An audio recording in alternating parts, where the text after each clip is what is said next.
of one of these failures is our invasion of Iraq based upon a total fabrication or complete failure of intelligence. This disastrous decision led to the deaths of tens of thousands of American soldiers, millions of people in the Middle East, mass migration, destabilization, and undermining of the security and stability of our European allies, the rise of ISIS, strengthening of Al-Qaeda and other Islamist jihadist groups, and strengthening Iran. Here are just a few other examples. The American people elected Donald Trump as their president not once but twice, and yet the FBI and intelligence agencies were politicized by his opponents to undermine his presidency and falsely portray him as a puppet of Putin. Title I of FISA was used illegally to obtain a warrant to spy on Trump campaign advisor Carter Page, using a Clinton campaign-funded false dossier as their so-called evidence. Biden campaign advisor Tony Blinken was the impetus for the 51 former senior intelligence officials' letter dismissing Hunter Biden's laptop as disinformation specifically to help Biden win the election. Former DNI James Clapper lied to this committee in 2013, denying the existence of programs that facilitated the mass collection of millions of Americans' phone and internet records, yet was never held accountable. Under John Brennan's leadership, the CIA abused its power to spy on Congress, to dodge oversight, lied about doing it until he was caught, and yet has never been held responsible. Under Biden, the FBI abused its power for political reasons to try to surveil Catholics who attend traditional Latin Mass, labeling them as quote-unquote radical traditionalist Catholics. Personally, just 24 hours after I criticized Kamala Harris and her nomination, I was placed on a secret domestic terror watch list called Quiet Skies. Sadly, there are more examples. The bottom line is this must end. President Trump's re-election is a clear mandate from the American people to break this cycle of failure, end the weaponization and politicization of the intelligence community, and begin to restore trust in those who've been charged with the critical task of securing our nation. If confirmed as DNI, I will do my very best to fulfill this mandate and bring leadership to the intelligence community with a laser-like focus on our essential mission, ensuring the safety, security, and freedom of the American people. As the President's principal intelligence advisor, I'll begin by leading by example, checking my own personal views at the door, and committing to delivering intelligence that is collected, analyzed, and reported without bias, prejudice, or political influence. I enlisted in the Army because of the horrific terrorist attack on September 11th and volunteered to deploy to Iraq in 2005, where I served in a medical unit. After nearly 22 years in uniform with 3 combat deployments to the Middle East and Africa, I'm now a lieutenant colonel in the U.S. Army Reserve, where I serve as a battalion commander of soldiers in Oklahoma, Missouri, and Arkansas. I served in Congress for 8 years on the Homeland Security, Foreign Affairs, and Armed Services committees. And it's my experience in the military and in the halls of Congress that have given me a deep understanding of the complex challenges that our nation faces, in both roles engaging with world leaders, in both roles being privy to highly classified intelligence. So I know firsthand how essential accurate, unbiased, and timely intelligence is to the President, to Congress, and to our warfighters. I also know the heavy cost of intelligence failures and abuses. Senator Collins, you led the creation of ODNI specifically to address those intelligence failures of 9/11 and Iraq's so-called WMDs. The need for the ODNI under strong leadership still exists today. If confirmed, I'll bring my experience and fresh eyes to leading the intelligence community.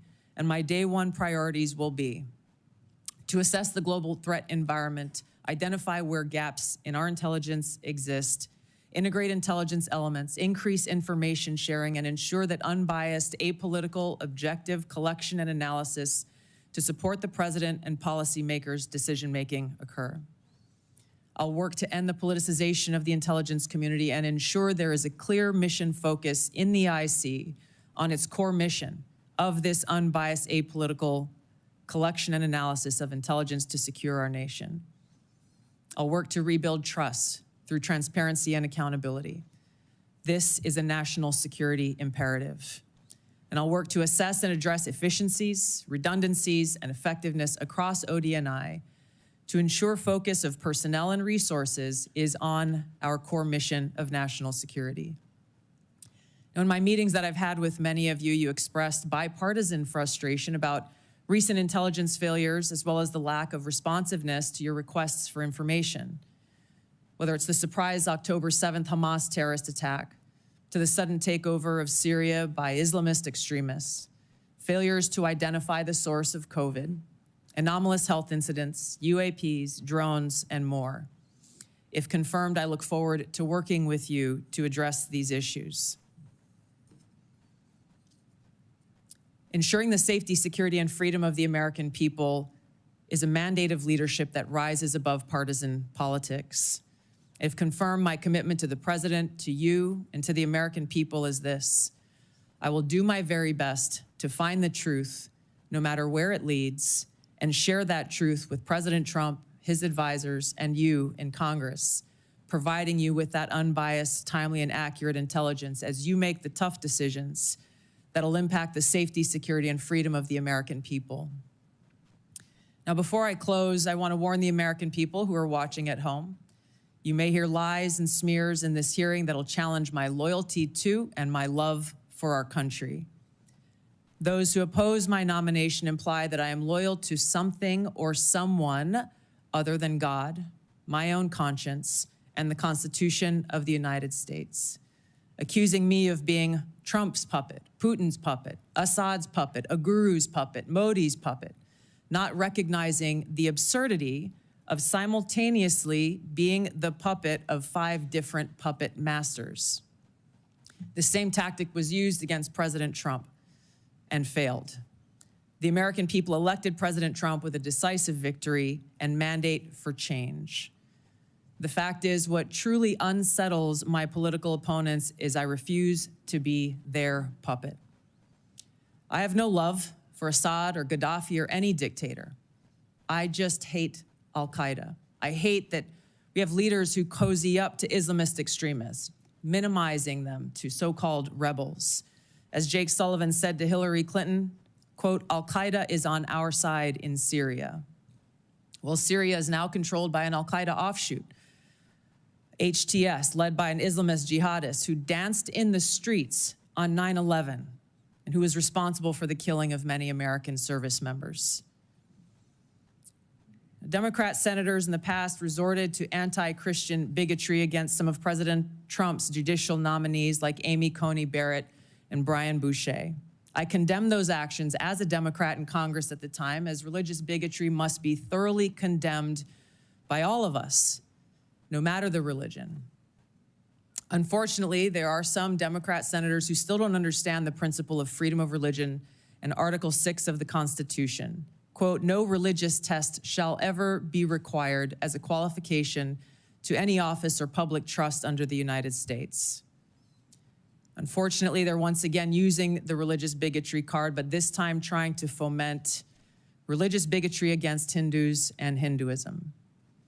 If anyone is sincerely interested in knowing more about my own personal spiritual path of Hinduism, I welcome you to go to my account on X, where I'll share more on this topic. If confirmed as Director of National Intelligence, I will continue to live by the oath that I have sworn at least 8 times in my life, both in uniform and as a member of Congress. I will support and defend our God-given freedoms enshrined in the Constitution of the United States against all enemies, foreign and domestic, and I will bear true faith and allegiance to the same. Thank you very much for your time. I look forward to your questions. Thank you, Ms. Gabbard. A few reminders before we begin our 5-minute round of questioning. First, a reminder to the audience, once again, I will not tolerate disruptions or disturbances either in favor of or in opposition to Ms. Gabbard. We all came to hear from Ms. Gabbard, not from you. 2 reminders to my colleagues. We'll have a 5-minute round of questions. Not 5.5, not 6, 5-minute round. We will also have a closed session after this hearing in which you'll have another 5-minute opportunity to ask questions. Second, If any question, as Senator Risch alluded to, begins to approach the line of classified material, my crack staff will advise me, and I will ask you to hold the question until we get to a closed setting. Mr. Chairman, could I just inquire? I was under the understanding that if in the open round, because this is the only time the American people will be able to see this judgment, you'd agreed if certain members needed to ask a second round of questions in the public setting, that would be available. As is our custom, if a member waits until the end of the opening round and has a follow-up question, then we will permit that follow-up question. Thank you, Mr. Chairman. Ms. Gabbard, if confirmed, you'll be entrusted with our nation's most important secrets. We're all entrusted with that information to serve the American people and to keep our country safe. Unfortunately, as you said in your opening statement, we've seen too many instances in recent years of people who were trusted with classified information and went on to abuse and politicize that trust. For example, in October 2020, more than 50 former intelligence officers, many of whom still held a top secret clearance, wrote a letter invoking their credentials to make false claims about Hunter Biden's laptop, likely being Russian disinformation. Do you agree that this was an example of intelligence professionals abusing and politicizing their past positions and credentials? Yes, Mr. Chairman, I do, and it is an example of what needs to end and why the American people elected President Trump to bring about those necessary reforms. Thank you. Will you commit that no one who abuses his past position and credentials in this fashion will hold a security clearance in the future? Yes. Thank you. Now, I want to be fair to my Democratic colleagues. Such abuses aren't just a problem on the left. Also in 2020, President Trump's former national security advisor, John Bolton, published a book in which he revealed sensitive conversations with the president on national security matters, including highly classified information. He didn't submit this book for review and approval to ensure that our national security secrets were protected. Do you agree that John Bolton's actions likewise undermined public trust? Yes, Mr. Chairman. Will you commit that no one who so abuses his past position and risks the exposure of classified information by publishing a book without submitting it for review and getting approval before publication will hold a security clearance again or be trusted with classified information again? Yes. Thank you. Let's move on to the topic of ODNI reform that I mentioned in my opening statement. Congress originally envisioned the ODNI to be a small coordinating agency that directs, rather than replicates, the now 18 constituent agencies that make up our intelligence community. Over the years, however, the ODNI has strayed from this vision to an organization that now publicly boasts nearly 2,000 people, more than half of whom are not detailed from an intelligence agency, but rather are career ODNI bureaucrats. They've even developed centers that are producing their own analysis. Will you commit today to working with this committee to restoring the ODNI to its original size, scope, and function? Yes, Senator, I look forward to working with you and the committee as I, if confirmed, assess the current status of who is working in the ODNI and the function that they fulfill to make sure of its effectiveness and elimination of redundancies and bloating. Thank you. Do you support some of the policy proposals I mentioned in my opening statement about capping the size of the ODNI, eliminating ODNI taxes, returning employees back to their home agencies to do real intelligence work? Yes, Senator, I look forward to working with you as we assess where the ODNI needs to be in order to fulfill its core mission and function. Thank you.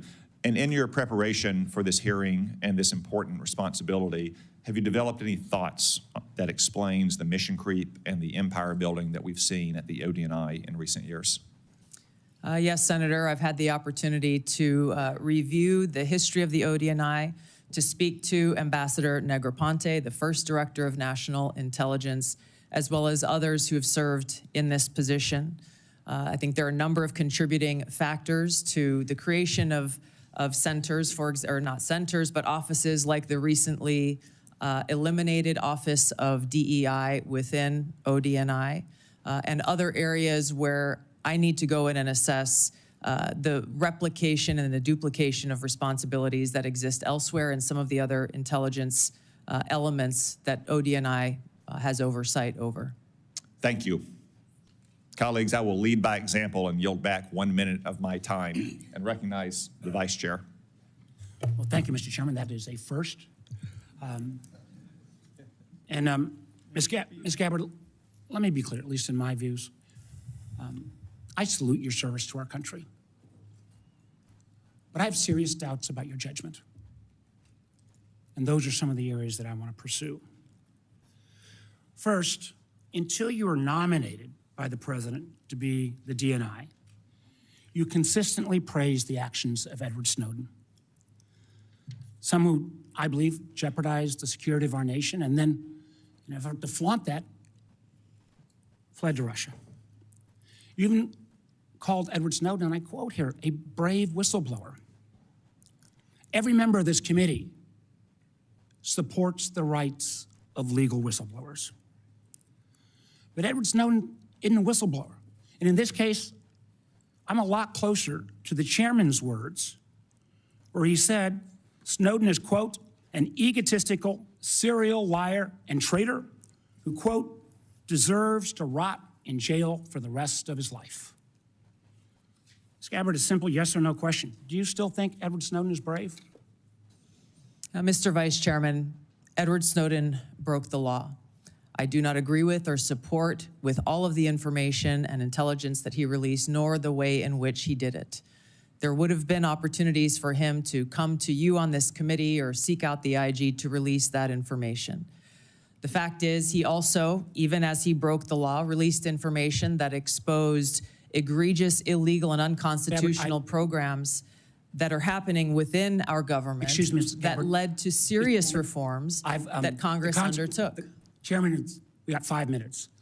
So I take your answer, and these are your quotes.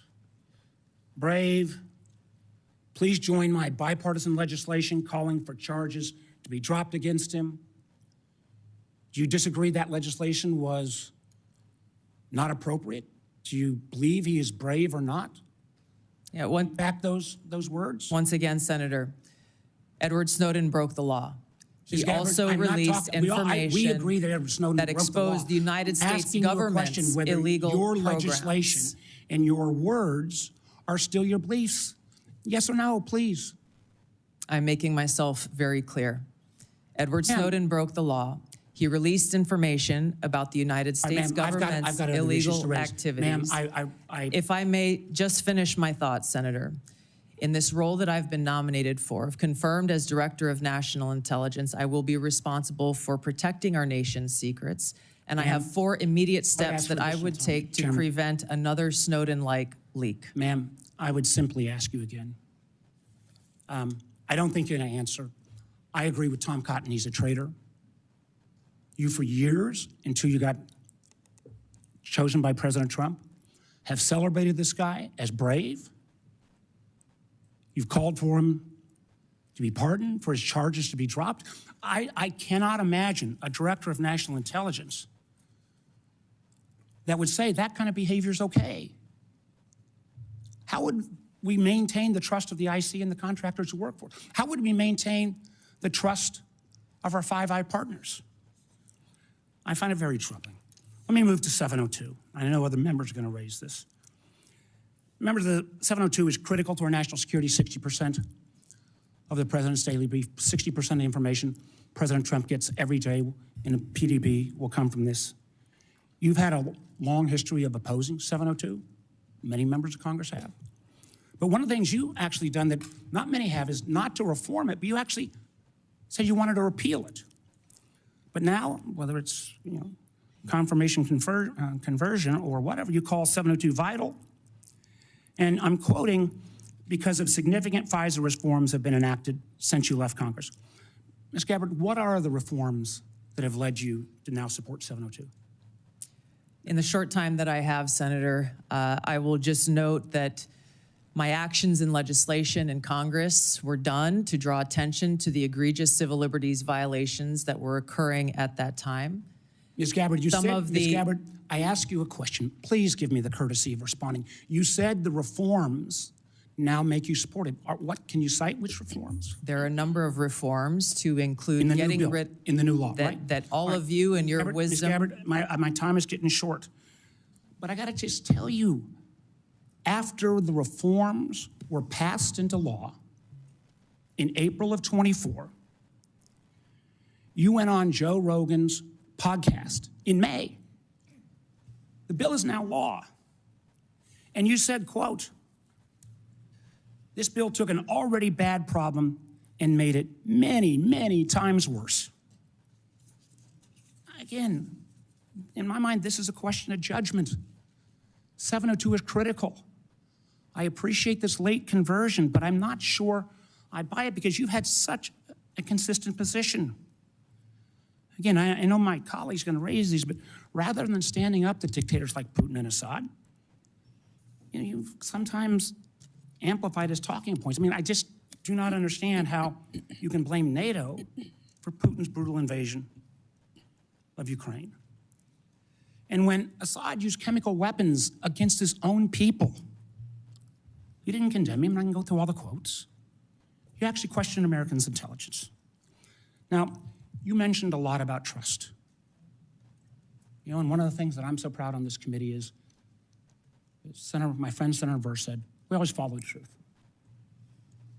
I say on this committee, it's the most valuable work I do in this Senate, we have a bipartisan approach to intelligence. I think we have worked to try to keep the intelligence community and earn their trust, and frankly, earn the trust of the American people.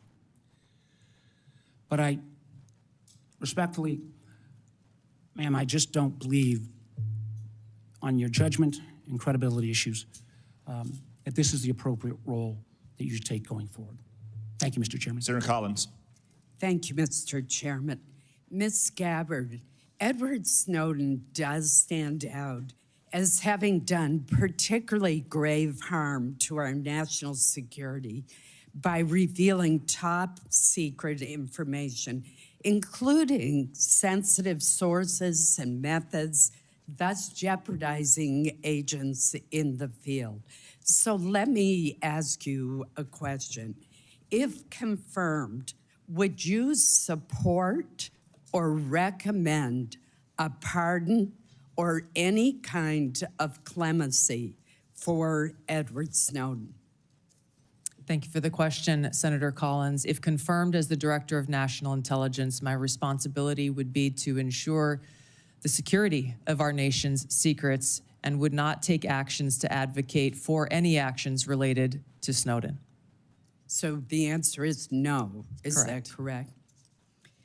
In 2020, you introduced the Protect Brave Whistleblowers Act, which would amend the Espionage Act to make it more difficult to prosecute individuals who reveal classified information.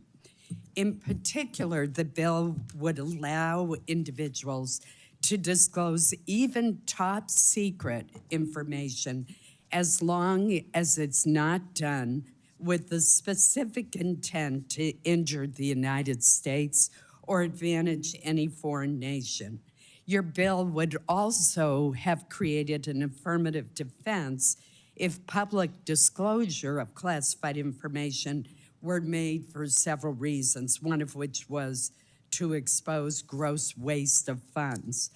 I strongly oppose this legislation, which would hamper our ability to prosecute people who give our adversaries classified information. So let me ask you this. Ms. Gabbard, do you still support providing individuals who have access to top secret information with the ability to make their own decisions regarding whether that information should be publicly disclosed, even though disclosure may cause tremendous harm to our country or our allies? Senator, we cannot and should not have individual vigilantes within the intelligence community making their own decisions about how and where and when to expose our nation's secrets. The intent of the legislation that you have pointed out was pointed towards ensuring due process for those who are charged under the Espionage Act in a court of law. This is a law that has been abused in some cases and used for political purposes. President Obama charged more people under the Espionage Act than all other presidents combined. If confirmed as the Director of National Intelligence, my sole focus and goal would be our nation's security, which includes ensuring the security of our nation's secrets. And I would work to make sure that we don't have any disclosures or vigilantes taking it upon themselves. There are numerous legal paths that will protect this information for those who feel they have concerns. And I look forward to working with you and this committee on making sure that those protections are known by every single person in the workforce and effectively implemented. So you do not support allowing individuals to make their own decisions without authorization to disclose secret information, classified information? Yes, and I believe we have the legal structure in place for those who have concerns to address them. As you know, there has been speculation in the press that you met with Hezbollah, a terrorist organization affiliated with Iran. Have you ever knowingly met with any members, leaders, or affiliates of Hezbollah? No, and it is an absurd accusation. Let me ask you one final question in the short time we have left. With Hamas, ISIS-K, the Houthis, all the Iranian proxies in Syria and Iraq, Yemen, and Al-Qaeda all posing general resurgences in the Middle East, Africa, and Central Asia, I'm alarmed at the lack of focus by the IC on this threat to our safety. We don't want to have to call you back to this room after a terrorist attack and ask, how did the IC miss this? Great power competition, China, Russia, definitely pose threats to our country, but the terrorist threat is arguably the most imminent threat, according to former FBI Director Chris Wray. If confirmed, what would be your strategy to refocus the IC on the terrorist threat to our country and to Americans abroad? Thank you, Senator. I agree with your assessment, and this speaks to the need for the ODNI to exist, to redirect those resources, identifying the gaps in intelligence so that we are able to get ahead of these threats instead of coming around after the fact and trying to assess why did we not know about this sooner so that we could have taken action to prevent it. Thank you. Senator Wyden. Thank you very much, Mr. Chairman. Welcome, Ms. Gabbard. Thank you. I am going to try to get 4 questions in, so I'll be brief, and if you can reciprocate, that would be very much appreciated. We've been talking about Section 702, the Foreign Intelligence Surveillance Act, and I believe it's critical that the DNI support additional reforms to protect the privacy of law-abiding Americans. In your written response to committee questions, you wrote, and I quote, "Warrants should generally be required before an agency undertakes a U.S. person query of Section 702. Is this your current position?" Yes, it is, Senator. And as you'll note in that written response, I noted some exigent circumstances with which there may be other options. But I also want to make a note that a simple warrant requirement is ultimately going to be a policy decision that all of you will make. I would point to history, to some examples. Time is short. I'm glad you answered in line with your written answer that you support a warrant. Section 702 also involves a huge loophole now that was included recently that could allow the government to force anyone with access to a Wi-Fi router or cable box to secretly participate in the warrantless surveillance program. Do you support, as I do, eliminating this language? Senator, I would have to look more into that and assess, if confirmed, what the impacts of the implementation of the existing safeguards are and come back to you and Congress as you look at reauthorization. It is a massive loophole, and I hope to hear after you've looked at it that you'll be supportive of my efforts. Let me turn now to the question of the Inspector General situation. Can the President of the United States refuse to fund the Inspector General for the intelligence community despite appropriations from Congress? And here I'd like a yes or no. Senator, I don't know about the legal authorities, but I understand the essential role that the inspectors general play. And if confirmed, look forward to empowering our inspector general to fulfill their responsibility. Good, because Congress either has the power of the purse or it doesn't.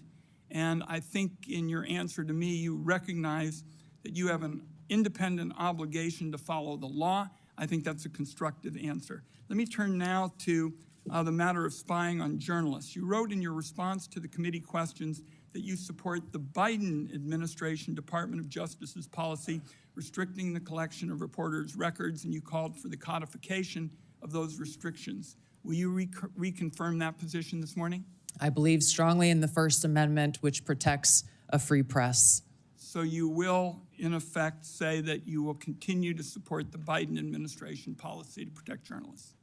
I'm not familiar with the specific Biden administration policy, but I believe strongly in the defense of the First Amendment. It is a policy that restricts the collection of reporters' records, and you have called for the codification of those records, so I am going to accept that you're not changing your position, and I appreciate it. I've got time, I think, for one more question. While you were in Congress, you introduced legislation prohibiting the government from mandating that Americans' phones or apps include mechanisms to allow the government to bypass encryption or other privacy technology.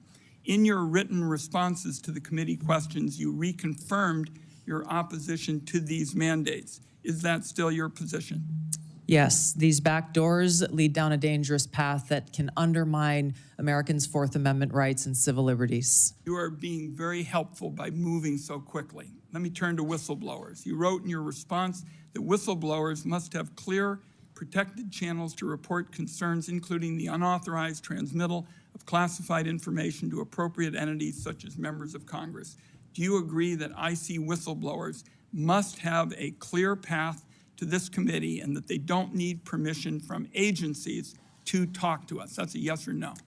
Senator, the answer is clearly yes. I would like to state a few other actions I would take if confirmed as Director of National Intelligence is, number one, make sure that we don't have illegal and unconstitutional programs within the intelligence community, making sure that we enact security clearance reform to limit access to our nation's top secrets, make sure that every single person in the workforce understands their rights as whistleblowers and the legal channels to take, which would include coming directly to you as members of Congress, as well as establishing a direct hotline to myself should they choose to take that path. One last question, if I might. Would you support the declassification of the committee's full report on the CIA's torture program? Senator, I believe in transparency. I have not seen this, and so cannot make an honest assessment for that answer. Thank you, Mr. Chairman. Senator Cornyn. Welcome, Ms. Gabbard. Congratulations and thank you for your service to our nation. I hope you will take to heart the chairman's comments about the exploding bureaucracy, not only in the government generally, but in the office of the Director of National Intelligence. This is a critical role to be played, but unfortunately that role is not made easier or more effective by such a large, unwieldy bureaucracy. Do you believe that the President of the United States should get all of the lawfully collected intelligence that's available in order to inform his judgments as Commander-in-Chief? Senator, not only is the answer a strong yes, I would say that it is the Director of National Intelligence responsibility to make sure that the President has access to all the intelligence so that he can make the best informed decisions for our country. And you will be the one actually briefing him on a daily basis, correct? That's correct. And the President's daily brief, and we've heard that that is composed of about 60% of it's composed of information gleaned by collection under Section 702 of the Foreign Intelligence Surveillance Act. I've heard your comments to Senator Wyden and others. You and I talked about the importance of getting dissenting views in front of the President so that we don't have groupthink, which can be very dangerous, particularly in the intelligence collection areas. And I appreciate your agreeing that presenting the policymakers, including the president, with dissenting views is very important. Are you aware that overwhelmingly the courts that have looked at a challenge to Section 702 based on the Fourth Amendment and any potential warrant requirement have overwhelmingly said that the Fourth Amendment is not implicated by search of lawfully collected intelligence? I am aware, yes, Senator. And do you disagree with that? What I began to say in answer to Senator Wyden's previous question on this issue is, number one, the decision about a warrant requirement will be yours to make, not mine as the Director of National Intelligence. You'll be the Director of National Intelligence, and people will be wanting to hear from you about what we should do as policymakers. Admittedly, you're not going to be a policymaker, but you certainly will inform us.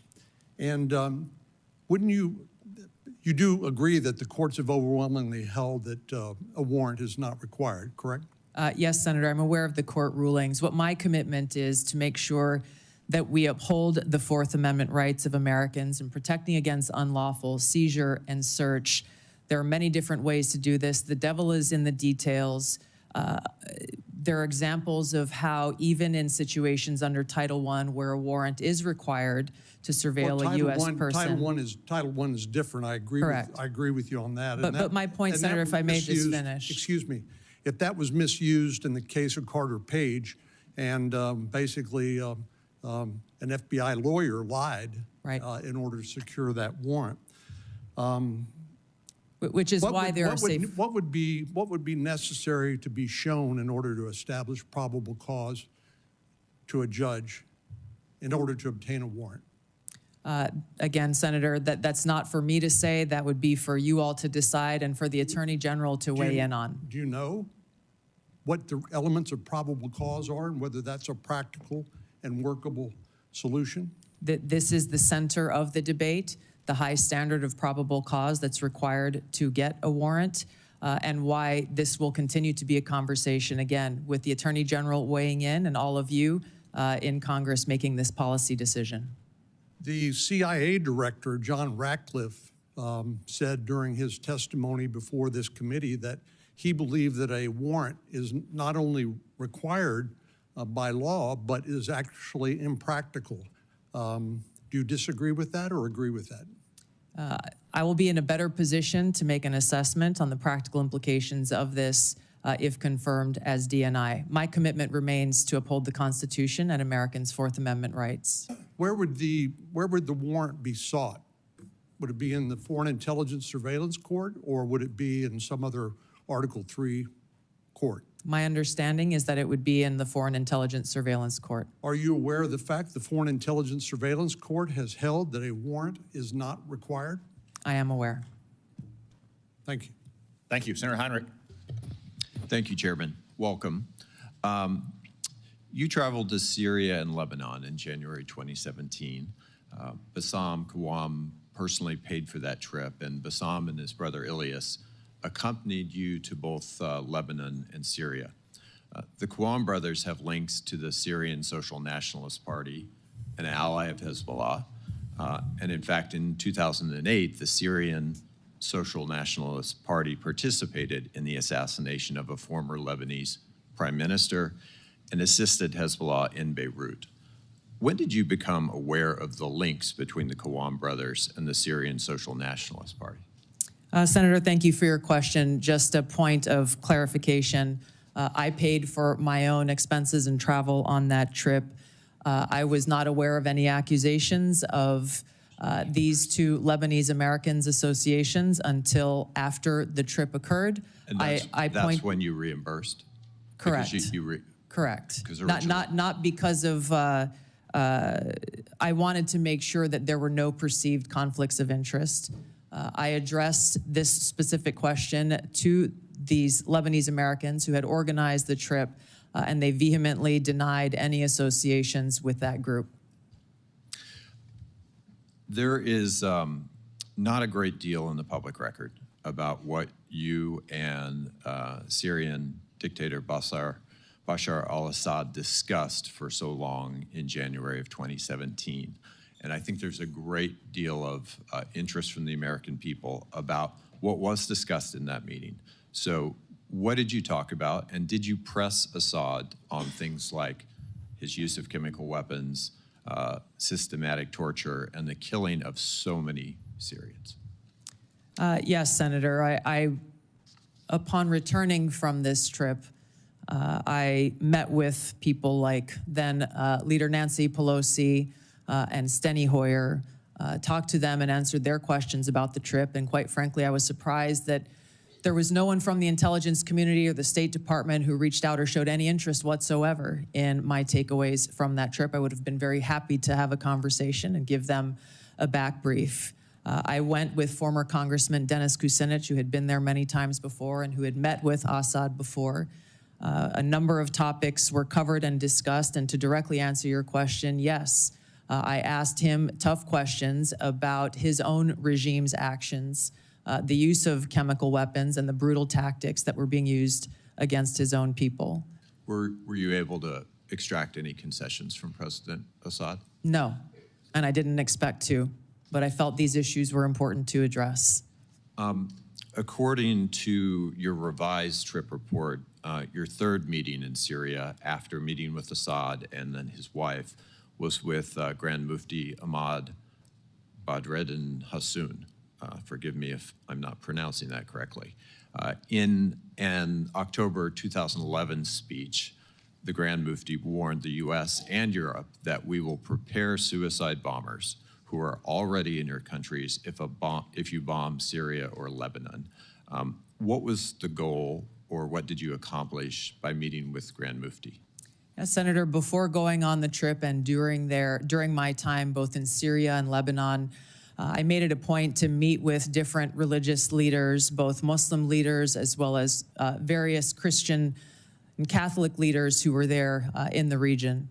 I did that both in Syria and in Lebanon to hear from them about what their concerns or thoughts were with regard to the war that was being waged at the time. Were you aware of his threats regarding suicide bombers in the United States? I was not and had not heard that until today. Who vetted the people that you met with on this trip to Syria and Lebanon? The itinerary was created by former Congressman Dennis Kucinich, his constituents who he had traveled with to Syria and Lebanon a number of times before. Some of the individuals that I met with were looked at prior to the trip. Others came up during the trip that were unexpected.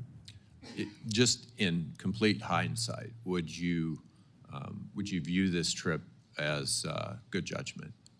Yes, Senator, and I believe that leaders, whether you be in Congress or the President of the United States, can benefit greatly by going and engaging, boots on the ground, learning and listening and meeting directly with people, whether they be adversaries or friends. Last question.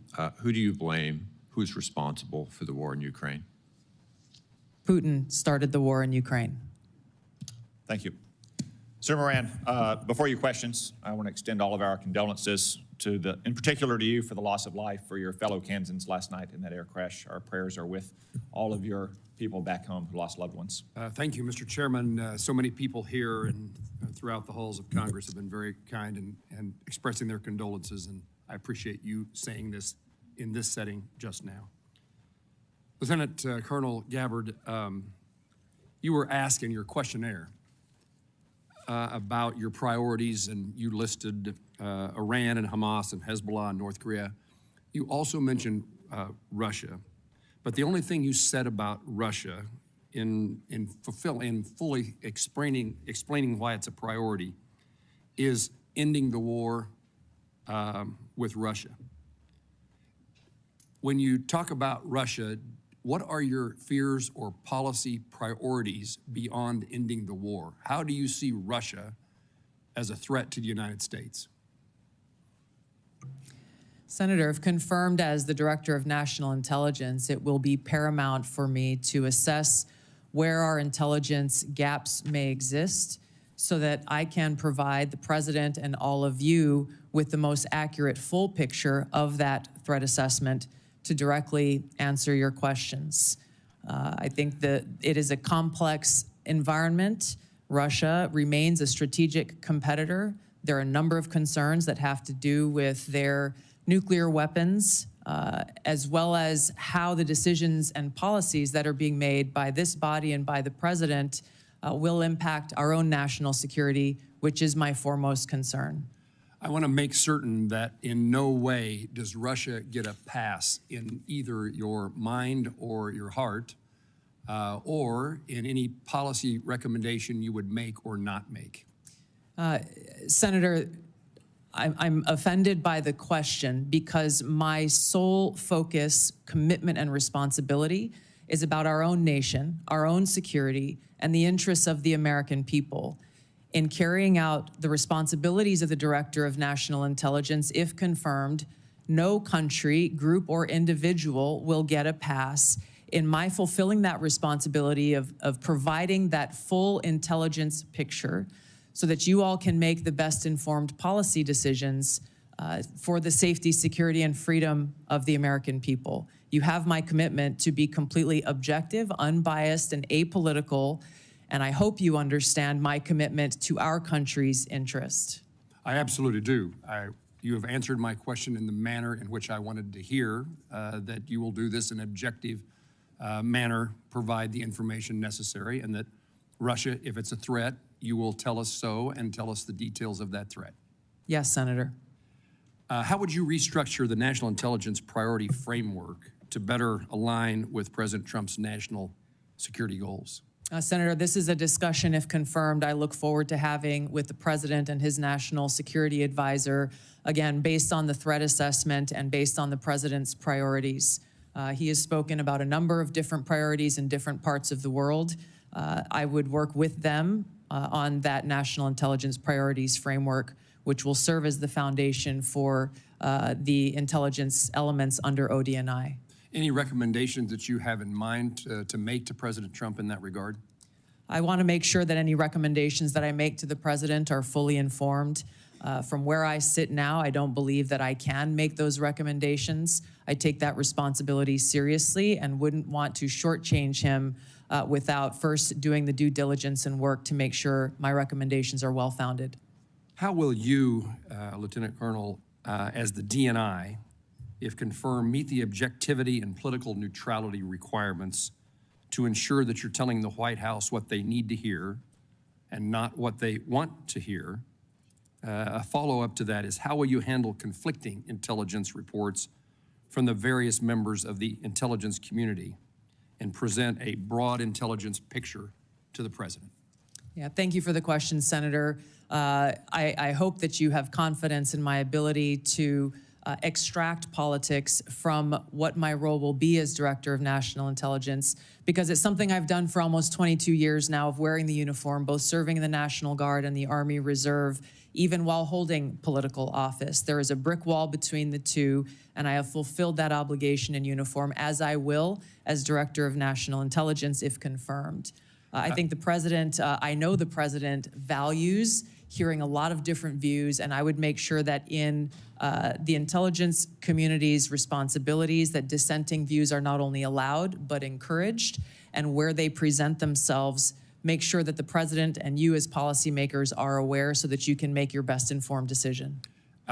Would you agree with me that bias and prejudice, if it exists any place, exists in both sides of an issue, both partisan sides of this place called Washington, D.C., and the goal, the effort that you will make is to make certain that all the information is presented in a nonpartisan, direct, and manner based upon the facts as known? Yes, Senator, I agree, and you have my commitment.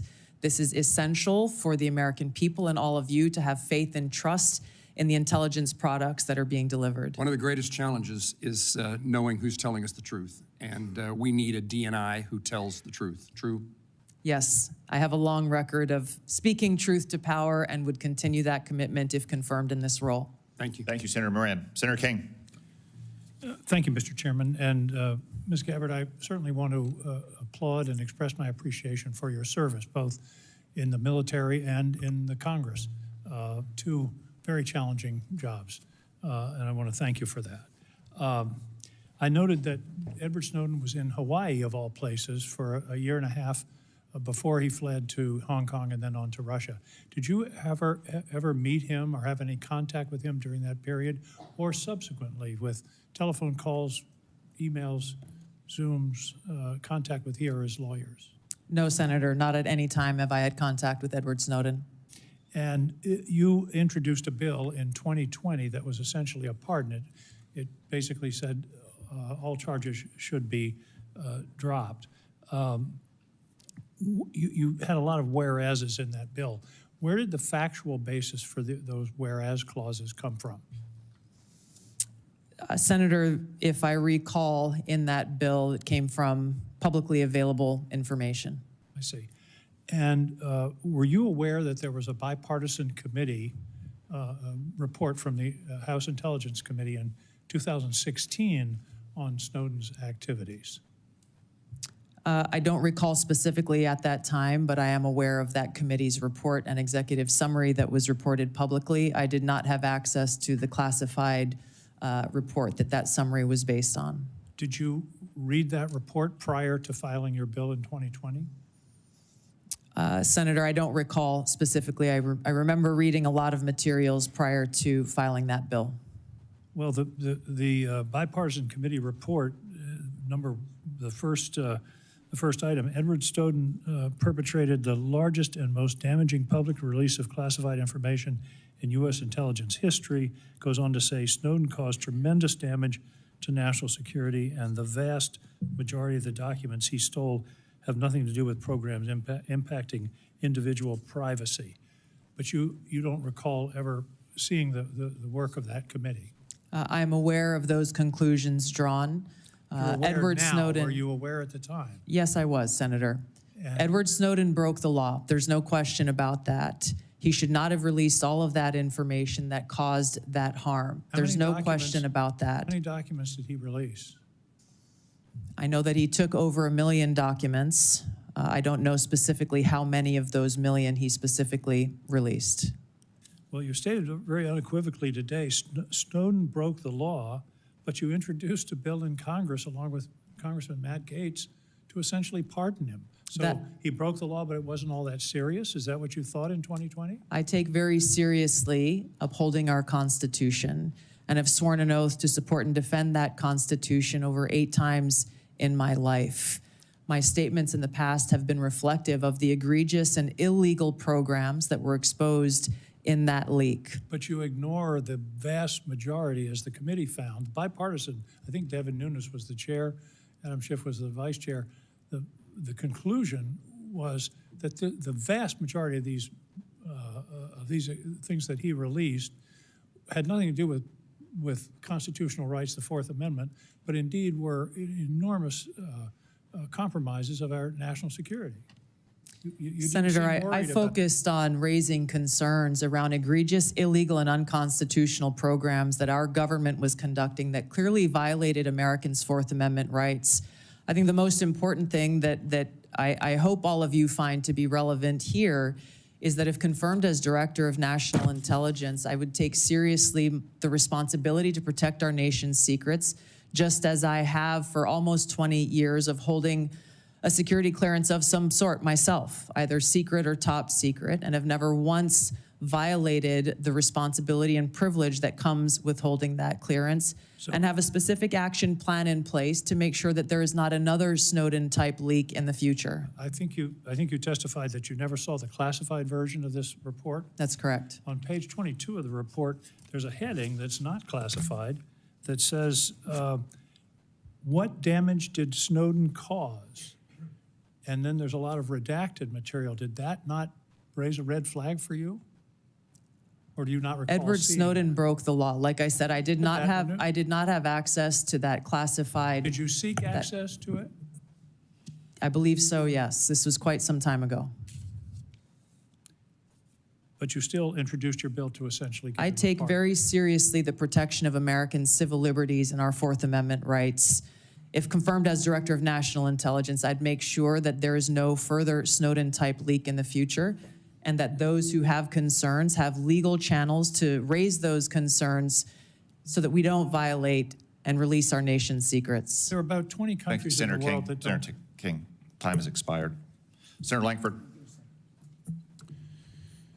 Tulsi, it's good to see you again. Thanks for the time Thank you. that we got a chance to be able to spend together, to be able to talk through a lot of these issues. Thanks for your service to the country, both in Congress, though you were in the wrong party at the time, and your service to the country through your service there, including in my great state in Oklahoma, that you had the opportunity to be able to serve there.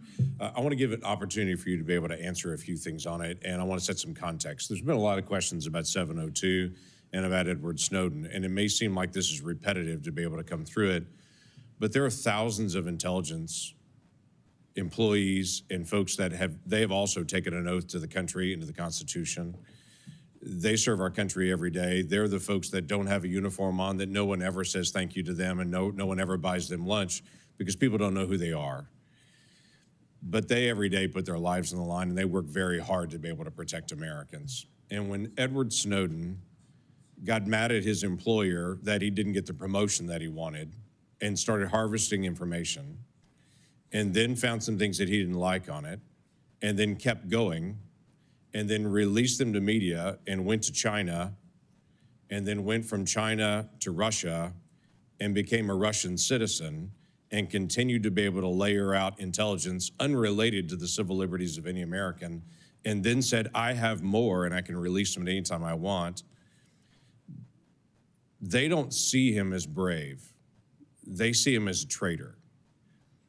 And the concern among so many here, and I think what a lot of the folks in the intelligence community that you'd have the responsibility to oversight is, they want to hear that you also believe the same thing, that not just he broke the law, but that he's a traitor, because they don't want that to ever happen again. And all the sources that they had, that they trusted and that trusted them, now their lives were at risk. And all the programs that they had that were determined lawful all collapsed, and that intelligence then was gone, and the president didn't have access to a lot of information for decision making. So this is a big deal to everybody here, because it's a big deal to everybody that you'll also oversee in that role as well. And so it's helpful for them to be able to hear your heart on this. So was Edward Snowden a traitor? Senator, my heart is with my commitment to our Constitution and our nation's security. Ours too. Thank you. Yeah. I have shown throughout my almost 22 years of service in the military, as well as my time in Congress, how seriously I take the privilege of having access to classified information and our nation's secrets. And that's why I'm committed, if confirmed as Director of National Intelligence, to join you in making sure that there is no future Snowden-type leak, and I would do so by taking 4 specific actions. Number 1, again, to make sure that there are no illegal and unconstitutional programs, limiting in a big way those who have access to our nation's top secrets through security clearance reform, making sure that every single person in the workforce knows about the legal whistleblower channels available to them, and making sure that there's a direct line available to me should anyone have concerns. If people choose to step outside of those legal channels to raise any concerns about programs or actions that exist within the intelligence community that are classified, there will be no excuse to do so, and they should be charged and prosecuted under the law. Was he a traitor at the time when he took America's secrets, released them in public, and then ran to China and became a Russian citizen? Senator, I'm focused on the future and how we can prevent something like this from happening again. So you would have the responsibility to be able to give counsel to the president, which is a great privilege. You already have his ear, quite frankly, and y'all have a great relationship on that, which is very beneficial. But when President Trump chose to take the strike on Soleimani, he was also at that same time going through an impeachment in the House. And you were kind of tough on him at the time about that. You called it a declaration of war.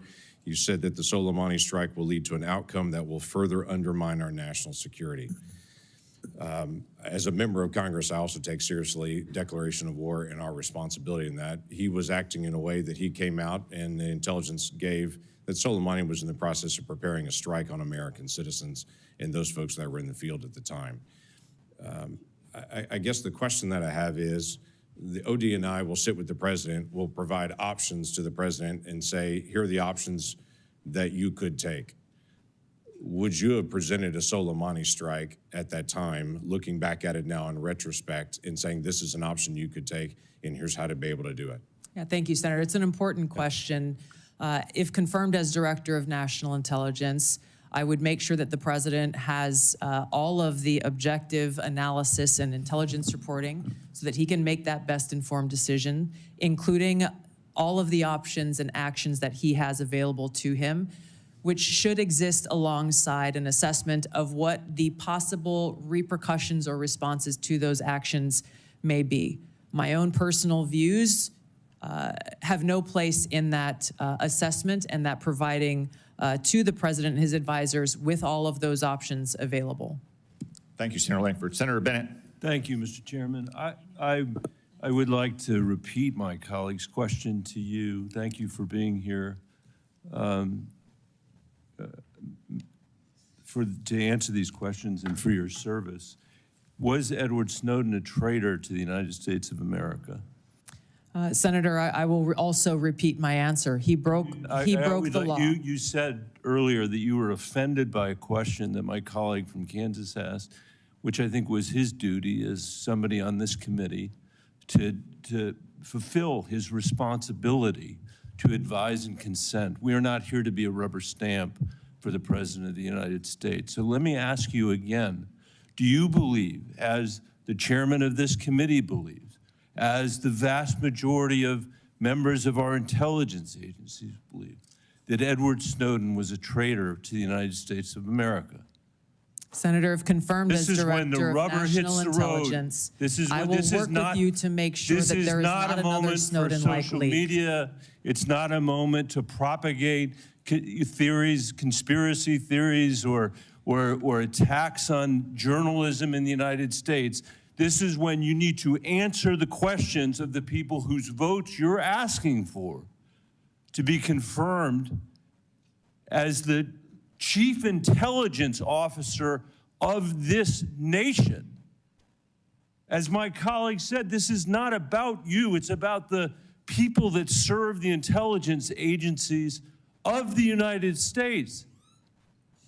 Is Edward Snowden a traitor to the United States of America?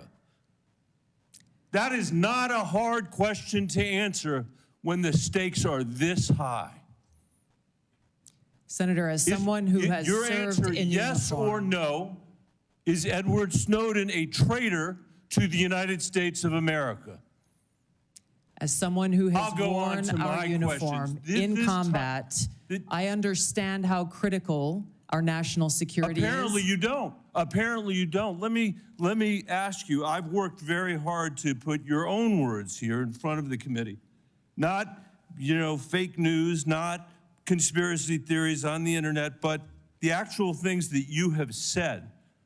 On February 23rd, 2022, at the very moment that Russian tanks were rolling across the peaceful border of Ukraine for the first time, you tweeted at 11:30 p.m. your time, "This war and suffering could have easily been avoided if Biden administration / NATO had simply acknowledged Russia's legitimate security concerns regarding Ukraine's becoming a member of NATO." Did you say that, yes or no? I believe you're reading my tweet, Senator. Yes is the answer. A few months later, you said on your podcast, and I quoted it, quote, "But this regime change war against Russia that the U.S. and NATO are waging via their proxy in Ukraine didn't begin when Putin invaded Ukraine. They had their eyes set on this objective long before that." Did you say that, yes or no? I believe you're reading my tweet. Thank There's you. a lot the answer more. is yes. You're quoting a podcast that provided much more I'm happy to have a context. conversation with the chairman about whether I'm taking anything out of context. I don't think I am. And your answer is yes. Are you aware that your comments about proxy wars and Russia's legitimate security concerns, to quote your own words, are in alignment with what the Russians have said to justify their invasion of Ukraine? Yes or Senator, no? I don't pay attention to Russian So I'll propaganda. take My that as goal is to I'll speak take the that as truth, the answer is no. regardless of whether Thank you like it or not. I'll take it. That's fine. You said you are used to speaking truth to power. Yes. I'm shocked to hear you now say that, you know, you are agreeing. I'm not shocked because I know you said it. You are agreeing that you basically said that Putin was justified in rolling over the peaceful border of Ukraine, the first time since World War II that a free nation had been invaded by a totalitarian state. And you were there at 11:30 p.m. that night to say that you were with them, not us. And let me tell you something. You say you don't know because you don't read Russian propaganda. Russian state TV then aired your comments. Did you know that? Senator, I think you should also quote the statement that I made criticizing Putin for his invasion What of I Ukraine. would say, Mr. Chairman, with the last, it's up to all of us. We're the Senate. We get to decide whether we're going to confirm this nominee. Obviously, we didn't select this nominee. But can't we do better than somebody who doesn't believe in 702? Can't we believe that somebody who can't answer whether Snowden was a traitor 5 times today, who made excuses for Vladimir Putin's invasion of Ukraine, the first time that I'm aware of any American official has done that? I'm questioning her judgment. That's the issue that's at stake here. And as you said, and I totally agree, this is about our intelligence officers. And you cannot answer. Most of what we do here is in secret. This is one of the very few opportunities that you will ever have to have a conversation with this panel in public. And the record is going to be very clear about the position you took with regard to Edward Snowden. And the record is going to be very clear about your reaffirmation of the statements you made in the middle of the night when Russia was invading the free country of Ukraine. And Senator I hope Bennett, we will your take time- that in your time has expired. consideration when Senator we Bennett, have this vote. Your time has expired. I will note that during Senator Bennett's question and answer, there was 2 disturbances in the room. The first sounded like a cell phone. I would ask everyone on both sides of the dais, if you have not silenced or turned off your cell phone, please do so now. The second disturbance was the cries of a small child. We will welcome such disturbances because the cries of an infant are the sound of answered prayers. Senator Rounds. Not only here, but the answered prayers in church when they cry as well, Mr. Chairman. First of all, thank you for your service to our country. I think part of the discussion here, as you can see, we feel very, very strongly about FISA 702. We work with it literally every day. As you can also tell, we have some very, very strong feelings here with regard to the actions of Edward Snowden. I want to come back, and I'm going to give you an opportunity to make any corrections or to make any other comments with regard to both of those issues that have been brought up here. But before I get into that, I want to go back into a little bit of your previous history as well. You did serve as Hawaii's, you served as a congressperson for what, 8 years? Yes, Senator. And during that time, you served on the Armed Services Committee. And during that time period, you did carry a TS-SCI clearance. You worked your way through that time period. You had an opportunity to look at a lot of information. Can you share just a little bit about the way that you've looked at that, not just as a member of the congressional delegation from Hawaii, but also during the time in which you were a lieutenant colonel serving up through and including a battalion commander? Talk about that a little bit, please. Thank you, Senator, for your question. In both of those roles, I had exposure to different sides of how critical our national security is and the unique role that our intelligence community plays in ensuring our national security. My most recent deployment with the military was as part of a joint special operations task force to Djibouti and Somalia, where our mission was to support the Somalis government and military's focus on defeating al-Shabaab, which is al-Qaeda's element there within East Africa. One of the things that we came across there that I hadn't known previously, even having served in Congress for 8 years, because it hadn't been focused on, was how al-Shabaab specifically was the biggest funder of al-Qaeda in the Arabian Peninsula, which again should be of unique concern and interest to our own national security concerns. Being able to engage with world leaders in both capacities, in uniform and as a member of Congress, being a customer of intelligence in both of those roles, gives me a unique perspective, if confirmed as Director of National Intelligence, to come in with fresh eyes, to come in with some of the frustrations that I experienced as a member of Congress with the lack of information that we received from the intelligence community, oftentimes feeling as though everything we heard in a brief could have been read in the newspaper that morning, and the essential oversight role that all of you play here in Congress. You are unable to do so unless you are equipped with that intelligence and information. I'm committed to fulfilling that responsibility if confirmed as Director of National Intelligence. Okay, now, when you and I first met, I told you that I thought you needed to kind of take a change in the direction that you were going with regard to how you were approaching the private conversations, and that we wanted you to sit down and to meet with some folks who were directly involved in gathering the intelligence and so forth.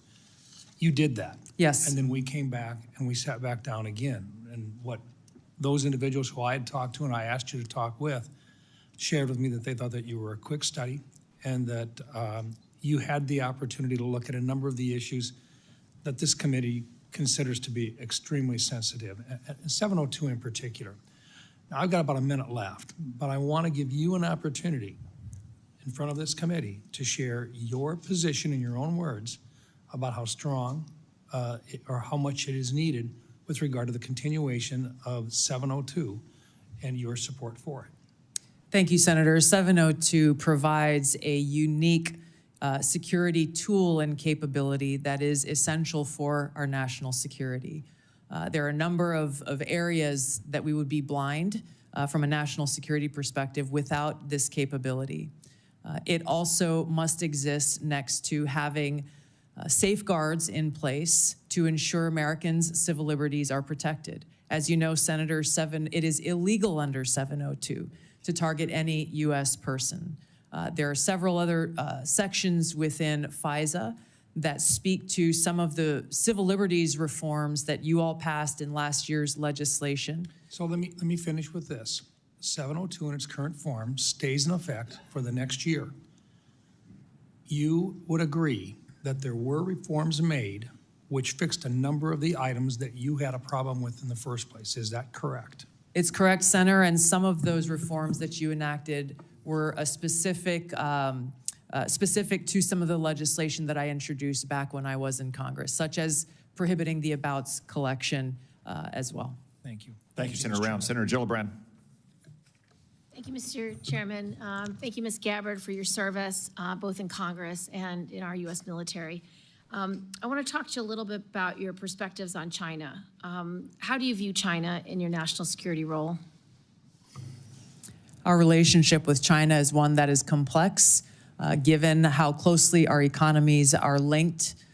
There are a number of challenges and threats that need to be navigated with respect to China, some of which have come up most recently with this very serious cyber exploitation in Salt Typhoon and Volt Typhoon that seemingly took us by surprise in the compromising of our major telecom companies and an area of significant and great concern.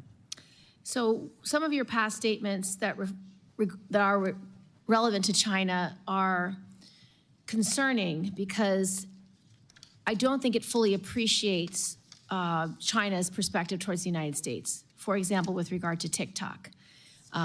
Your past statements have essentially said that requiring domestic ownership of TikTok is a violation of civil liberties, and the national security concerns are complete BS. Can you explain why you have this view on TikTok?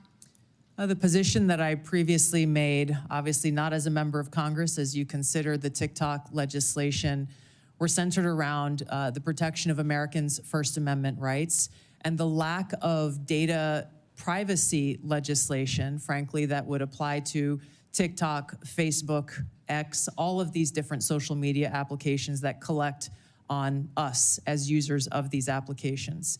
There were other provisions within that legislation that granted very vague and grandiose authorities to the president on deciding which private companies are or are not a national security threat. So let's talk about China specifically, because this is where I want to make sure you understand what's at stake.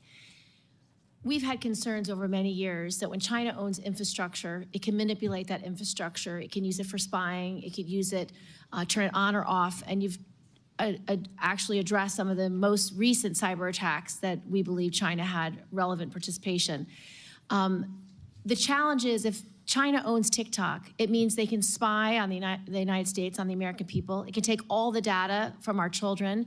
It can change the narrative about what people are talking about through their algorithms. If it wants to create misinformation or malign foreign influence, it's very easy. So can you understand why it's so important that we require domestic ownership of TikTok?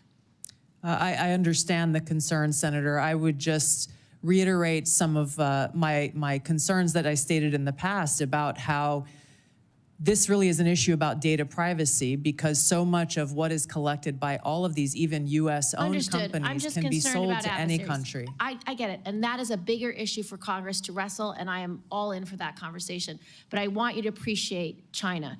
What is your view with regard to Taiwan? Do you think it is something that your intelligence efforts will understand how important our relationship is with Taiwan, specifically on chips manufacturing? I think President Trump has most recently decided to have a 100% tariff on all chips from Taiwan.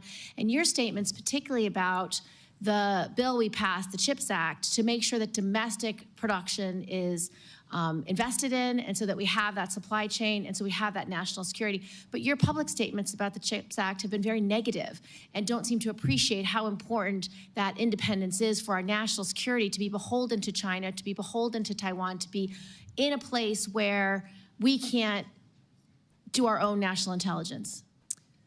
Yes, Senator, I fully support the investment in building and strengthening our own domestic capabilities. If I recall, that legislation had a lot of other provisions in it that had nothing to do with the production of our own capability, and I felt were a distraction away from and a potential obstacle towards achieving that. So you will recommend to the president that we continue to invest in the semiconductor industry in the United States for our own independence as well as our own national security? Yes, Senator, and I would base my recommendations on a number of these, all of these issues, if confirmed as DNI, based on the full assessment of the intelligence picture so that the president understands the ramifications and the potential cost towards any one of these policy positions that he will make and all of you will make. And last, I want to return to the Soleimani strike. At the time, you said it was illegal, that President Trump did was illegal, would cause very significant problems down the line. What is your position on that strike, and will you be able to advise the president in future issues with regard to national security? Those broader issues that I raised with regard to war powers, I have been consistent on. I didn't have access to all of the information behind that strike at the time, and my concerns were that that may be an escalatory action. President Trump was right. There was no escalation beyond that, and his policies towards Iran turned out to be very effective for our own national security. Thank you, Senator Gillibrand. Can I just, do you disagree with the president taking away the protection for those who are now being targeted in retaliation for the Soleimani strike, such as previous Secretary Pompeo? Senator, I can't answer that without being able to look at the intelligence assessment and the threat assessment for that or other decisions. Thank you, Senator Gillibrand. Senator Young. Tulsi, good to see you. We had a nice visit in the office. Thank you. Appreciate you being here today. It was clear from that visit in the office that we share a lot of concerns about ill-advised foreign regime change interventions, about the weaponization in certain instances of our domestic law enforcement and intel authorities. Let me talk about something, Edward Snowden, on which we may not agree. It's been recognized he fled overseas with the numbers 1.5 million classified documents. He shared them with the press. He absconded to China and Russia. Do you have any response to the bipartisan findings of the House Intel Committee, which stated that, quote, Snowden caused tremendous damage to national security, unquote, including to military, defense, and intelligence programs of great interest to America's adversaries. I'll give you an opportunity to respond, hopefully briefly. Thank you, Senator. As I've said before, Edward Snowden broke the law, and I do not agree with how he chose to release information and the extent of the information and intelligence that he released. It's my focus on the future, and I think we can all agree that we do not want to have another Snowden-type leak, and I've laid out specific actions, if confirmed as DNI, to do that. Okay. Well, it's notable you didn't say, yes, he clearly hurt in various ways our national security. The same House committee also reported that based on DoD assessments, should the Chinese or Russians access certain documents relating to DoD capabilities that we know Snowden stole, quote, American troops will be at greater risk in any future conflict, unquote. Do you have any reflection on this assessment? I would be very concerned about that. I have not had access to the information or intelligence that led to that assessment, but anything that puts our men and women in uniform unnecessarily at risk should be a grave concern. Yeah. I share that sentiment as a former Marine Corps intelligence officer. When we find that Americans, whether private citizens or contractors or uniformed personnel, have shared sensitive designs about military technology or plans to a foreign government, however well-intentioned, we rightfully throw the book at them. Snowden did just that, yet you have argued, and many times, that he should be pardoned. You introduced legislation, as has been discussed here. He's been able to publicly hide, as I see it, behind this facade of being a so-called whistleblower. But he likely endangered American lives through his actions. So as the leader of the intelligence community, how would you think you would be received based on some of these past actions to support or even to pardon Edward Snowden? Rank and file intelligence analysts and intelligence professionals. How do you think he'll be received? I'm grateful, Senator, to have received letters of endorsement and support from many current and former individuals who've worked within the intelligence community, those who've worked or are still working within our military, because I believe they trust that my goal, my sole goal and interest is in our nation's security and upholding our oath to the Constitution. And they trust that if confirmed as Director of National Intelligence, I will take the very specific steps that I have laid out in informing every single person within the intelligence community about the legal pathways they have to blow the whistle or to bring any concerns to the forefront, to include coming directly to members of Congress, to limit access so that we don't have people who are E3s or E4s or people in any situation taking it upon themselves to release classified information, giving them a direct line to me to once again make sure that we are all fulfilling our responsibility to ensure our national security and uphold our Constitution. Thank you. Tulsi, was Edward Snowden false to an obligation or false to a duty?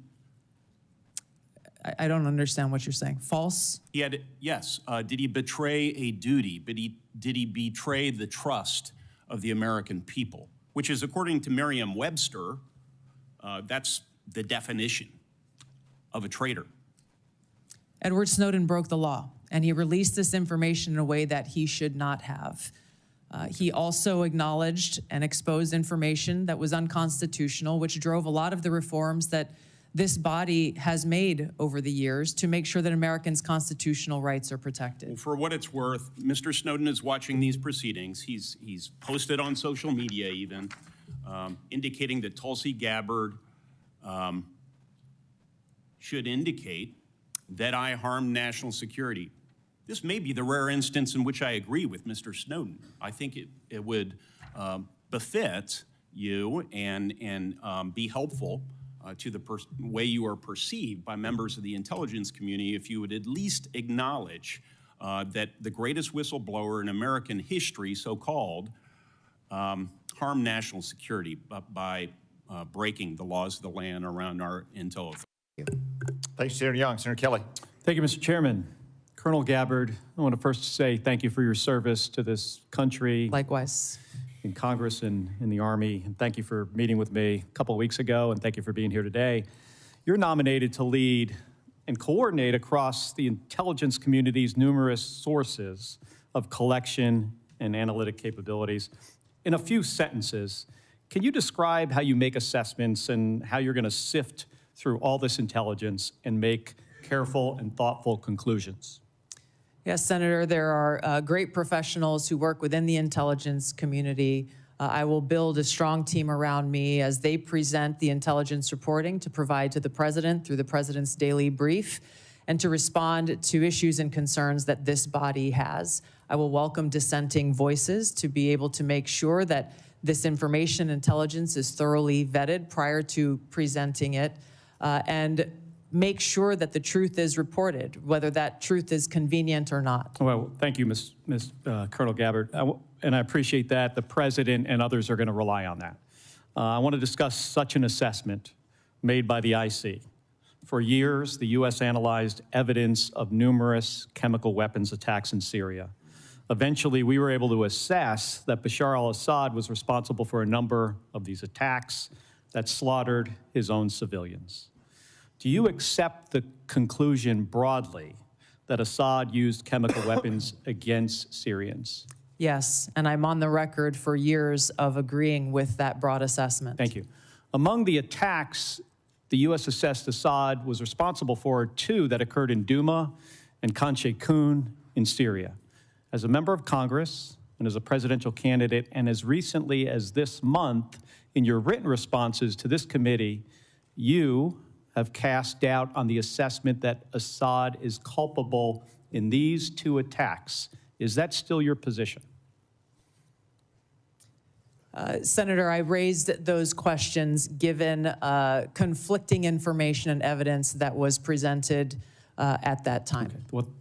Well, thank you. So to help inform the public, the Trump administration released declassified intelligence in 2017 and again in 2018, showing how experts analyzed multiple types of evidence, satellite imagery, medical experts' witnesses, describing sources and showing the reasoning used to determine Assad's culpability in using these chemical weapons, including in Douma and Khan Sheikhoun in these attacks, the ones that you questioned. I have 2 documents I want to submit for the record, Mr. Chairman. Admitted. Thank you. Were you aware of the declassified assessments, the one I referenced? Yes, I was. And as a member of the House Armed Services Committee and the Foreign Affairs Committee, did you take time to review these? Yes. Okay, thank you. And can you explain to me then why you doubted the intelligence community's conclusions in these 2 cases, Douma and Khan Sheikhoun, but not the others? And please be specific. These 2 cases were being looked at as to be used as a pretext for major military movement, and my fear was a repeat of the deployment of another 500,000 soldiers like we saw in Iraq towards what was the Obama administration's goal, which was regime change in Syria. The question specifically that I raised around these 2 came about because there were 2 reasons. One, that assessment was made with high confidence and low information. The information that they had came from those on the ground in an al-Qaeda-controlled area, and therefore were al-Qaeda-linked sources. And there was conflicting information that came from the UN's Office on the Prohibition of Chemical Weapons inspectors, as well as an MIT professor, Ted Postel, So I who want to talk looked at about him these for a extensively. second. So did you look into his credentials, yes or no? Yes. And were you aware of his appearances on Russian Today, which is used by the Russians to disseminate government-approved messages? No. Were you aware Postel relied on a chemistry student with a record of defending the Assad regime? At that time, I was not. I have been made aware. I was not. I have been made aware since. Do you consider this person or these two individuals now, do you consider them a better source for the chemistry of sarin gas than the U.S. intelligence community? I assess that at the time the information, I don't know the second person you're referring to, but MIT professor Ted Postel and the inspectors of the OPCW provided some credible questions that deserved examination. Okay, thank you. Did you attempt to weigh Postel's claims against the significant evidence and assessments already conducted by the IC? Yes, I did. Okay, thank you. So here's my concern here, Colonel. When we began this, you described a thoughtful approach to analyzing intelligence and reaching conclusions. This is what we expect of our professionals. But we just kind of walked through how you came to question Assad's use of chemical weapons in these two cases with a different approach. And I don't reject seeking out differing viewpoints. We need to do that. But you started from a place of doubting the conclusions of the U.S. intelligence community, and then you sought out information that confirmed your viewpoint. That led you to embrace the opinions of two individuals that I think we disagree on this. You think they had expertise, I do not, and others do not. But these individuals were sympathetic to Russia and the Assad regime. It also led you to minimize or discount the overwhelmingly information that contradicted your viewpoint, including the expert assessments of our own intelligence community. And they don't get it right 100% of the time. I get that. But what I have seen makes it clear that at the same time that you were skeptical of our intelligence community's assessments, you would not apply the same skepticism to information that came from sympathizers of Russia and Assad. And I think that's something that we should all be concerned about. Thank you, and I'm sorry for going over my time. Thank you, Senator Kelly. I want to recognize and welcome to the committee our newest member, Senator Budd, although we all regret Senator Rubio's departure. We're all pleased, as evidenced by the 99-0 vote, that he is now the Secretary of State, and also pleased that we have a great new member on our committee. Senator Budd. Thank you, Mr. Chairman. I'm grateful for your leadership here as well. Colonel Gabbard, great to see you again. I enjoyed meeting you in my office a while back, and I've enjoyed our friendship and our time serving together in the U.S. House. So as you know, Section 3023 of Title 50 states any individual nominated for appointment as DNI shall have extensive national security expertise. You served 4 terms as a member of the House of Representatives, which is a constitutional office, and throughout your tenure, you were a member of the Armed Services Committee and the Foreign Affairs Committee. Is that correct? Yes, Senator. You also served over 2 decades in the U.S. Army, including holding commands at multiple levels and served through administrations of both political parties. Is that correct? Yes, Senator. Throughout your time in the U.S. House and in the Army, you've been both a consumer of intelligence and a policymaker. How important is it for the intelligence community to provide timely, relevant, factual, and objective intelligence to policymakers? Senator, it is nothing less than a matter of our national security. Too often in the multitude of intelligence failures that our country has seen, that objective has not been met. Now, CIA Director Ratcliffe talked about in his testimony before this committee how the CIA's own internal metrics have shown that analytic objectivity has gone down within that organization. This is the very kind of thing that I would seek to address if confirmed as Director of National Intelligence, is ensuring that politics, biases, or personal views are checked at the door. I would lead by example by doing it myself, and ensuring that that intelligence analysis and reporting meets the objective that the President and Congress requires, which is no politics, no personal abuses, and making sure that that objectivity in a timely, relevant fashion is brought to the President so that we can get ahead of problems in ensuring our national security rather than being caught on our heels and being forced to respond to them. Thank you for that. I think it's clear from your background and experience that you more than meet the statutory requirements for this position. I want to switch gears a little bit. There's been a lot of discussion today, and I think it's a necessary discussion about your position on 702, Section 702 of FISA. So I've personally had concerns, and I think we even talked about this when we served in the House together, and I actually voted against its reauthorization when I was in the House. However, I recently voted to reauthorize Section 702 with additional safeguards to end the politicization of the tool and to ensure privacy and civil liberties that they're protected. So, Ms. Gabbard, tell us, how has your thinking on Section 702 developed over time and why? And if confirmed, what will you do to ensure that this new statutory safeguards, that they're fully implemented? Well, Senator, as you pointed out, many of the concerns that we raised when we served in the House of Representatives were centered around the lack of safeguards to protect Americans' Fourth Amendment rights and civil liberties as it pertains to searching of U.S. persons with that incidental collection that occurs under 702.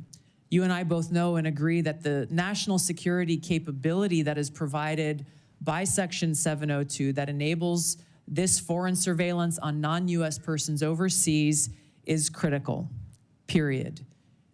My commitment is to make sure that our national security tools are maintained to fulfill that requirement while also protecting Americans' Fourth Amendment rights and protection against unlawful search and seizure.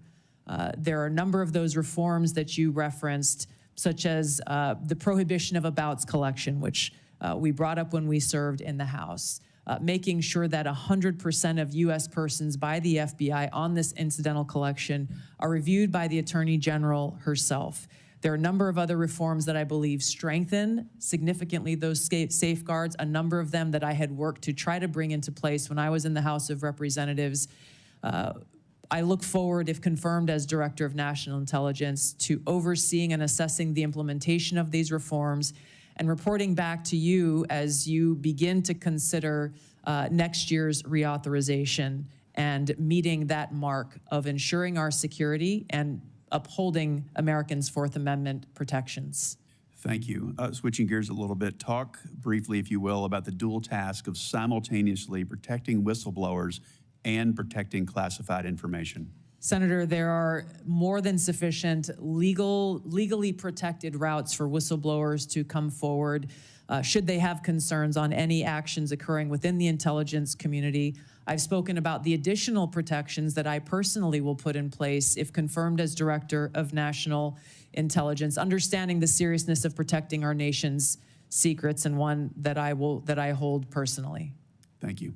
Thank you. Thank you, Senator Budd. I will recognize Senator Wicker, an ex officio member of our committee, which is Latin for so powerful a man he can go to any committee he wants and ask questions anytime. I look at it differently, Mr. Chairman. I think what you're saying is that I'm the only non-voting member of this committee that's here at this hearing, and I've been at an Armed Services Committee hearing most of the morning. Let me ask about something that happened a long time ago and something about something's happening right now. Colonel Gabbard, I was a member of the House of Representatives on 9/11, 2001.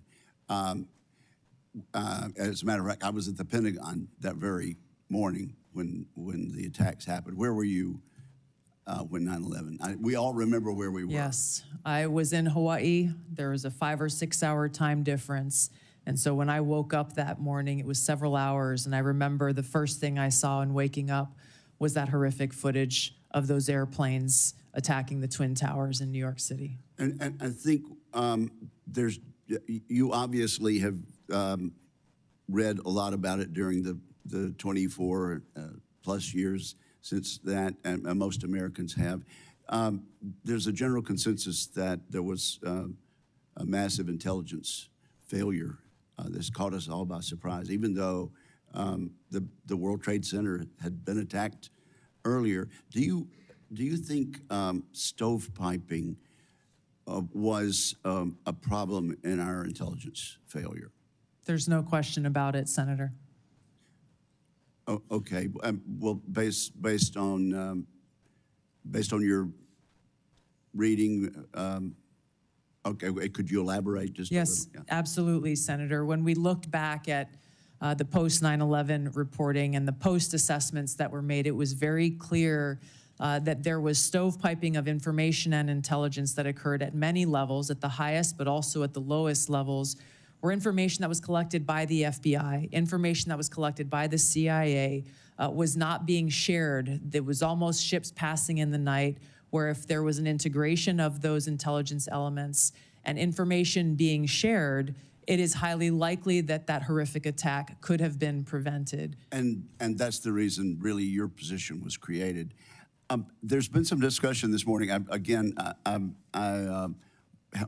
have not been able to listen in, but I understand there's been some discussion about reforming the Office of D&I to eliminate redundancy and increase effectiveness. Do you worry that in doing so, we might be getting back to the same problem that we had in 2001? The problem that we had in 2001, Senator, remains at the forefront of my mind. And as you said, this is exactly why the OD&I was created. Given my limited vantage point not being in this seat, I am concerned that there are still problems with stovepiping that need to be addressed. And in some cases, my concern would be that unnecessary bureaucratic layers may be contributing to that problem. This is where coming in and being able to really take a fresh look, given my experience and my background, will be essential to making sure that the OD&I is accomplishing the reason why it was created in the first place. Okay, and I have a lot of suggestions about how to make the Department of Defense more efficient also. I would simply caution you before I move on to my other quick question, that as we are trying to eliminate overlaps, that we avoid getting back to the thing that created your agency to start with. Now, let me just ask about anomalous health incidents. And I know you're not in the intelligence community yet, but having read, as most of us have, about these Havana syndrome incidents, what is your understanding of that now, and what are your plans? Yeah, Senator, thank you for this question. It's been deeply concerning throughout this period, from the first time this was discovered so long ago to where we are today, that the intelligence community still has failed to identify the source and the cause for Havana syndrome, as it's commonly known, even as many people who are in service are suffering the consequences of it. I look forward, if confirmed as Director of National Intelligence, to addressing this, of course, making sure that those who have been impacted are getting the care that they need and deserve, but getting to the truth behind how and why this has occurred. Are you saying that we're not any closer to understanding where these came from? Based on my understanding, there has not been any definitive reporting from the intelligence community on the source and the cause for these anomalous health incidents. Okay, well, perhaps you'd like to, I could follow up on the record. I'd look forward to that. I think there's some more public information that is recent about that. Thank you, ma'am. Thank you, Senator. Senator Wicker. As I acknowledged at the outset, it is the custom of this committee to allow a follow-up question for senators who remain present at the end of the regular 5-minute round of questions. I remember everyone, this is a follow-up question, not a 5-minute round. We will have Ms. Gabbard in a closed session where each of us will have yet another 5-minute round of questioning. Is there any senator who wishes to be recognized for a follow-up question? Senator Wyden. Thank you very much. Ms. Gabbard, there was an area that I believe is still uncertain, and this is what my question's about. Earlier this week, the Trump administration illegally attempted to withhold federal funds from a broad range of organizations. I'm interested in knowing what you would do if President Trump told you to withhold congressionally approved funds from the Intelligence Community Inspector General. So my question is, if President Trump orders you to withhold appropriated funds from the Inspector General, will you refuse that illegal order? I don't believe for a second President Trump would ask me to do something that would break the law. That's not what I'm asking. I'm asking, if you are asked about an illegal order, what will you do? You can say, oh, it'll never happen. What will you do if you're dealing with an illegal order? My commitment has been and will be, if confirmed as Director of National Intelligence, to comply with the law. Given Are there, Senator Wyden, can I finish this sentence? you've actually asked 2 questions already, Senator I'm not Wyden. asking a You've question. asked 2 questions. I said there's 1 question allowed. Are there other senators who would like a follow-up question? Senator King. I'd like to follow up on my line of questioning about Edward Snowden and understand how you analyzed the facts leading up to your 2020 bill providing him with a pardon. There was the House committee report, which granted was redacted, but under the heading, "What damage did it cause?" were 5.5 pages of redacted material. I would have thought that would raise a question in your mind. Secondly, Edward Snowden, there are about 20 countries that don't have extradition treaties with the U.S. He chose to go to Russia, become a Russian citizen. Given that information, how did you decide to introduce a bill providing him with a pardon? Introducing a bill in the United States Congress is not the same as a tweet or a commentary on a podcast. I'm concerned about your apparent lack of interest in the scope of Edward Snowden's traitorous activities. Senator, I've answered some version of this question many times in this hearing already. My foremost concern has been, remains, and will continue to be in upholding my oath to the Constitution to support and defend Americans' Fourth Amendment constitutional rights. If confirmed as Director of National Intelligence, I'm committed to ensuring that we protect our nation's secrets by implementing a number of actions I've outlined so that those who have concerns about programs within our intelligence community, that we don't have another Snowden-like leak, and they are able to raise those concerns either directly with Congress or through any one of a number of legal paths that are available. And I think it's also important, and in line with many of the bipartisan concerns I've heard from this committee, in security classification, security clearance and classification reform, in narrowing severely those who have access to the most sensitive and compartmentalized intelligence reporting and capabilities. Senator Bennett. Thank you.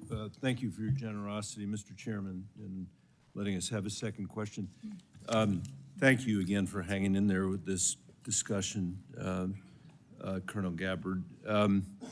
The House Intelligence Committee review of the Snowden disclosures found not only that he was a traitor, but that since Snowden's arrival in Moscow, he has had and continues to have contact with Russian intelligence services. You can see the deep concern on both sides of the aisle here. You had in your opening statement all kinds of complaints about former officials in the intelligence agencies, the United States press, the journalists, the media, Democrats, suggested that you weren't being treated fairly when you were coming here. No condemnation at all for this, which leads me to wonder why it is so hard for you to say that Edward Snowden was a traitor to our country. And the question I guess I have for you is how, if you can't say that, you feel that the concerns that this committee has, that we need somebody here who will actually honor their oath, as you said. Maybe I should make it easier for you. Edward Snowden did not honor his oath to the Constitution, which is what you just said was the most important duty, most important obligation that you have in this role.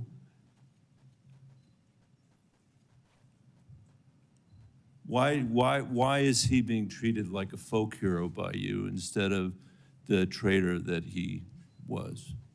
Senator, as I said, my focus and what should be of relevance to all of you and everyone watching is what I will do as Director of National Intelligence to work with you to make sure there's not another Snowden-like leak, given the paramount importance of our national security and keeping our nation's secrets. I've laid out a number of ways that I intend to do that, if confirmed, in fulfilling my responsibility in this role. Thank you, Mr. Chairman. Senator Gillibrand. Thank you, Mr. Chairman. I just wanted to continue along with regard to China because it's such an important part of your portfolio. And I know on armed services, you've had hearings over the last 15 years about their architecture and how they're building up space capabilities, sea capabilities, Air Force capabilities, every type of capability they possibly could. And that aligned with their malign foreign influence and with their ambition with regard to Taiwan. It just creates a very dangerous scenario and concerning one. And so I wanted to ask you about Japan, because recently, about a year and a half ago, 13 months ago, you said that you didn't think it was wise to allow Japan to build up their own defense architecture. And you thought it was short-sighted. Can you speak a little bit about that? Because our alliance with Japan is so important in our ability to defend against malign activities of China, not only geographically, but because for the last 50 years, they've been close allies, allies that we rely on. We share intelligence, we share operations. They are a great ally. So what was your concern about? And have you had any views that have shifted in that regard? Yeah, thank you for the question, Senator. I agree. Japan has been a strong ally of the United States in a different capacity as a member of the Hawaii National Guard. I've gone and conducted training missions in Japan with the Japanese Self-Defense Force. Their forces and their constitution has been primarily focused on self-defense. The concerns that I had raised previously had to do with really looking at the bigger picture of the context of the history with Japan and China, and recognizing the implications of how this kind of shift from a self-defense posture that Japan has had constitutionally to a more offensive posture could result in escalation. And given the history, we need to acknowledge what the ramifications could be to our own security interests. And that's something that I am looking forward to being able to provide to all of you and to the President, if confirmed as Director of National Intelligence, is that in-depth analysis and assessment so that various policies or actions that you all or the President are considering are fully thought through, given that broader context of nuance of history and the complexities that exist within the Asia-Pacific region. Having grown up there, I'm very familiar with. But you do Thank you, Senator Gillibrand. Senator Kelly. Thank you, Mr. Chairman. Colonel Gabbard, when Russia was denying Assad's use of chemical weapons, they accused the U.S. of supporting terrorists. This is a line that Putin used frequently during the Syrian civil war as he supported Assad. Syrian officials made similar comments. They did it repeatedly. They did it in public. They did it at the United Nations. In 2016, you gave an interview in which you said, and this is a quote, "The U.S. is providing direct and indirect support to terrorist groups in order to overthrow the Syrian government." And in 2019, on the Democratic presidential debate stage, you said of President Trump, this is a quote, "This current president is continuing to betray us. We were supposed to be going after al-Qaeda, but over years now, not only have we not gone after al-Qaeda, our president is supporting al-Qaeda." So I'm interested to hear, what was your goal in saying these things? And did you consider, before saying them, the motives of Iran and Russia, what their motives might have been before making these claims? Senator, as someone who enlisted in the military specifically because of al-Qaeda's terrorist attack on 9/11 and committing myself and my life to doing what I could to defeat these terrorists, it was shocking and a betrayal to me and every person who was killed on 9/11, their families and my brothers and sisters in uniform.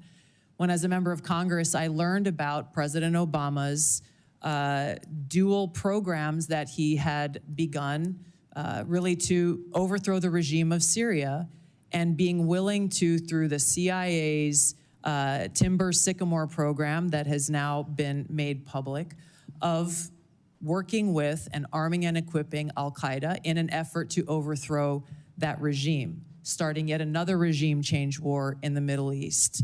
DoD Train and Equip program, again, begun under President Obama, is widely been known, looked at, and studied, that ultimately resulted in over $500 million being used to train who they called moderate rebels, but were actually fighters working with and aligned with al-Qaeda's affiliate on the ground in Syria.